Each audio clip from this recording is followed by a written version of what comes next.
Depuis le début du XXe siècle, les autorités japonaises, en collaboration avec les milieux agricoles locaux, ont mené sur les îles subtropicales de l'archipel des Ryukyu des interventions biologiques visant à éradiquer les serpents venimeux. Deux objectifs principaux guidaient ces actions: protéger les populations contre des morsures mortelles et sécuriser les cultures. Dans cette optique, une espèce non indigène fut introduite sur les îles, la mangouste de Java. À Okinawa, les premières introductions eurent lieu dès 1910 dans le but de réduire les populations de rats qui détruisaient les plantations de canne à sucre et de lutter contre les vipères venimeuses à but.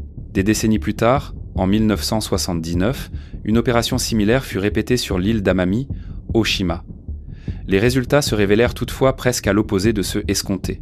Les mangoustes ne parvinrent pas à contrôler les serpents, mais se reproduisirent rapidement, se dispersèrent largement et commencèrent à prédater la faune locale, souvent des espèces endémiques déjà menacées. Il en résulta une crise écologique de longue durée, dont la maîtrise exigea des moyens financiers considérables, ainsi que des actions de conservation très avancées. La justification du lâcher des mangoustes reposait à la fois sur la logique de l'époque et sur des problèmes bien réels. Les vipères à but, endémiques des Ryukyu, représentaient une menace sérieuse. Leurs morsures étaient souvent graves et, par le passé, se révélaient fréquemment mortelles pour les habitants de villages isolés ainsi que pour les travailleurs des plantations de canne à sucre. À cette époque, les possibilités de lutte antiparasitaire étaient limitées, si bien que la mangouste de Java apparaissait comme le sauveur biologique, idéal un petit prédateur agile, supposément résistant au venin des serpents et efficace dans la chasse aux petits vertébrés. Cette espèce avait déjà été introduite avec succès, bien que souvent de manière controversée, dans d'autres régions tropicales du monde comme destructrice de rats, ce qui incita davantage encore les autorités japonaises à l'importer. En 1979, à Amami, au Oshima, les mangoustes étaient toujours perçues comme une méthode naturelle, peu coûteuse et ne nécessitant pas de technologie complexe pour éliminer les vipères venimeuses et d'autres ravageurs agricoles. Cependant, une incompatibilité écologique fondamentale, l'activité diurne des mangoustes opposée au comportement nocturne des abus, des préférences d'habitats différentes et l'absence de mécanismes naturels régulant la population du prédateur fit que les mangoustes eurent rarement l'occasion de chasser des serpents adultes.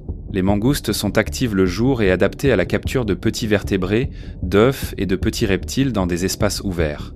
Les abus, en revanche, se déplacent principalement la nuit et dans des micro-habitats qui rendent la chasse difficile pour les mangoustes. En conséquence, les introductions n'eurent pas d'effet significatif sur l'abondance des serpents. Parallèlement, les îles Ryukyu abritent de nombreuses espèces qui ont évolué pendant des millions d'années sans la présence de petits mammifères prédateurs oiseaux nichant au sol, amphibiens, reptiles et petits mammifères. La mangouste, en tant que prédateur opportuniste, commença rapidement à exploiter cette ressource alimentaire facilement accessible. La croissance de sa population entraîna une pression de prédation croissante. La consommation d'œufs et de jeunes réduisit le succès reproducteur des espèces endémiques, et les perturbations des réseaux trophiques affectèrent également la végétation et la dynamique d'écosystèmes entiers forestiers comme agricoles. Les effets observés à Amami, Oshima et sur d'autres îles montrèrent qu'une intervention destinée à résoudre un problème apparemment limité conduisit à une perte de biodiversité à grande échelle. L'une des espèces les plus menacées s'avéra être le lapin d'Amami, un lagomorphe relique, souvent qualifié de fossile vivant, à l'aire de répartition extrêmement restreinte et bénéficiant d'une protection particulière au Japon. Les mangoustes commencèrent à le chasser intensivement, déclenchant une grave crise de conservation. Un sort similaire frappa les oiseaux nichant au sol et les petits reptiles, totalement inadaptés à la présence d'un prédateur énergique à reproduction rapide. Il apparut bientôt que de nombreuses espèces endémiques étaient menacées d'extinction locale. Les conséquences économiques furent également négatives. Les mangoustes endommageaient les cultures, attaquaient la volaille et paradoxalement aggravaient les problèmes mêmes qu'elles étaient censées résoudre. Il n'est donc pas surprenant que les organisations internationales de protection de la nature aient commencé à classer la mangouste parmi les espèces de mammifères invasifs les plus nuisibles de la région. Face à l'aggravation de la crise, des actions de contrôle organisées furent lancées dans les années 1990. Les habitants, les autorités préfectorales, le ministère de l'Environnement et les institutions scientifiques engagèrent des campagnes pluriannuelles de piégeage et de suivi, Combinant des pièges traditionnels avec des techniques modernes de détection, telles que les pièges photographiques, les tunnels de suivi ou des méthodes génétiques permettant d'identifier des populations à très faible densité.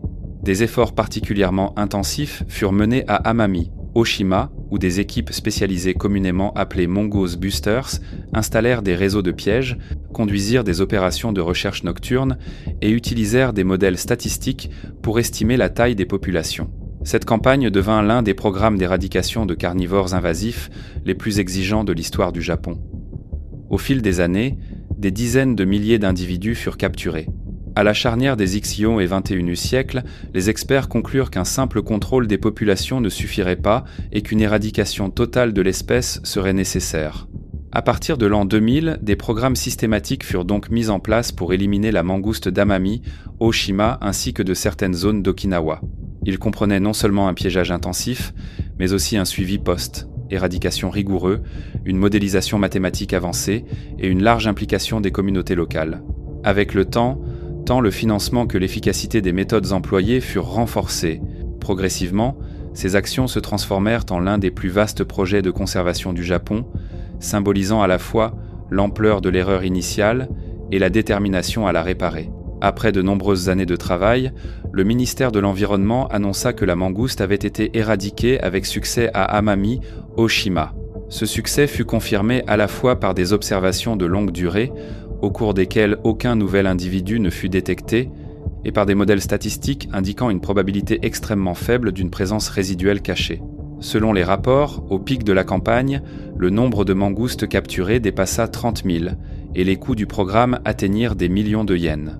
Pour les écologues, il s'agissait d'un événement majeur. Il démontrait que même des invasions biologiques exceptionnellement difficiles peuvent être inversées au prix toutefois d'investissements considérables en temps, en argent et en travail. Dans le même temps, il fut souligné que la décision initiale d'introduire l'espèce avait été une erreur dont les conséquences se révélèrent bien plus graves que le problème que l'on cherchait à résoudre. Le cas de la mangouste fournit de nombreuses leçons précieuses pour la biologie de la conservation contemporaine. Il montre que l'introduction d'espèces exotiques à des fins de lutte biologique contre les ravageurs, sans analyse complète des risques, peut entraîner des dommages écologiques graves et souvent irréversibles. Il met également en lumière une asymétrie fondamentale. Introduire une espèce est relativement facile, alors que son élimination ultérieure s'avère généralement extrêmement difficile. Cette histoire souligne l'importance de la compatibilité biologique. L'efficacité d'un prédateur dépend du mode de vie, de l'écologie et du comportement de sa proie. Dans le cas de la mangouste et du habu, tous ces éléments étaient incompatibles, ce qui fit échouer l'intervention. Elle montre aussi combien le rôle des communautés locales et des politiques publiques est crucial. Les programmes de conservation à long terme ne peuvent fonctionner que s'ils s'accompagnent de coopération, de communication et d'un financement stable. Ce cas remet également en cause les récits simplifiés d'un conflit entre l'homme et la nature. Les vipérabus sont une espèce indigène remplissant une fonction écologique clé. Leur éradication totale n'aurait été ni possible ni souhaitable. Paradoxalement, c'est la tentative de les combattre par l'introduction d'un prédateur non indigène qui a conduit à une situation où la sécurité humaine ne s'est pas améliorée, tandis que la faune unique des îles a subi des pertes considérables. Ces expériences ont conduit le Japon à élaborer de nouvelles réglementations encadrant l'introduction d'espèces exotiques, notamment une loi sur les espèces invasives, et à instaurer l'obligation de procéder à des évaluations des risques écologiques avant toute action similaire. Avec le temps, des signaux positifs ont également commencé à apparaître. Après l'élimination des mangoustes, on a observé une amélioration du succès de reproduction des oiseaux nichant au sol, ainsi qu'une augmentation des populations de certains petits mammifères. Les compétences des équipes locales chargées de réagir rapidement à de nouvelles invasions biologiques se sont également renforcées. Les communautés locales, qui avaient autrefois soutenu l'introduction de la mangouste, sont devenues plus conscientes des risques liés au lâcher d'espèces exotiques et soutiennent désormais plus activement la protection de la nature endémique. Le risque cependant n'a pas disparu. Les îles restent vulnérables à de nouvelles introductions accidentelles, et la peur des serpents venimeux persiste dans les régions reculées du Japon. Prévenir des catastrophes similaires nécessite de combiner l'éducation, l'amélioration des soins médicaux et la biosécurité avec des alternatives plus sûres au contrôle biologique, telles qu'une meilleure gestion des habitats ou des méthodes non destructives de régulation des populations de rongeurs.